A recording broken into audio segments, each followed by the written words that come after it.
Assalamualaikum warahmatullahi wabarakatuh. Berjumpa kembali dengan Lon Tuan sendiri, Tony Marsila. Kesempatan yang berbahagia semua. Jadi kepada semuanya sahabat Tony, baik tua ni subscribe, benar cilet tombol lonceng, lihat ni sukai nonton beget, lihat ni tap langsung komen. Okey, saudara-saudara Lumbang Bandung, Pak Mantau yang nadro ni bak urang yang berbahagianya ulun tuan kena bahas tentang mengkawin. Jadi anak tu lobru, hati abak mangging, anak perlingkan hati abak arah.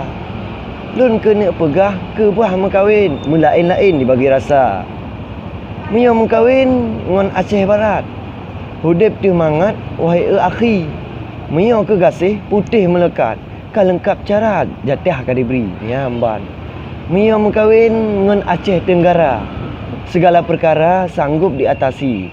Ditim berkorban nyawang tenaga demi bahagia untuk suami. Nyamban kan. Mio mengkawin ngon Aceh Utara. Hana mutuka di dalam hati.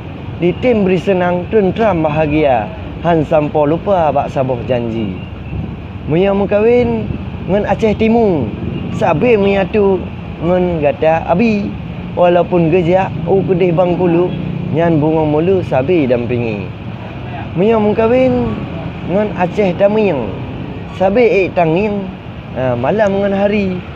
Walau tengah ni bak menyaring nyodeh si lamping. Ya ban aman terkendali. Menyota mengkawin dengan Aceh Singkil. Tak bagah mahil pernah keluk hati. Rasa alam hati hanle diusil, tanle dipanggil lain melati. Menyota mengkawin dengan Aceh Selatan. Urang dengan malam sapat dengan isteri. Han mungkin jio kayu di cut bang. Sabi lam aman tentram kemudi. Jadi menyota mengkawin dengan Aceh Besar. Gasih getebar ke gata abi. Pastihan mungkin lain keputar karena si mawar tetap dalam hati. Mia mengkawin dengan Aceh Jaya. Lam jet-jet kutika. Ya, senang ke bagi karena kasih putih mencaya le darah-darah ainan dengan tari-tari.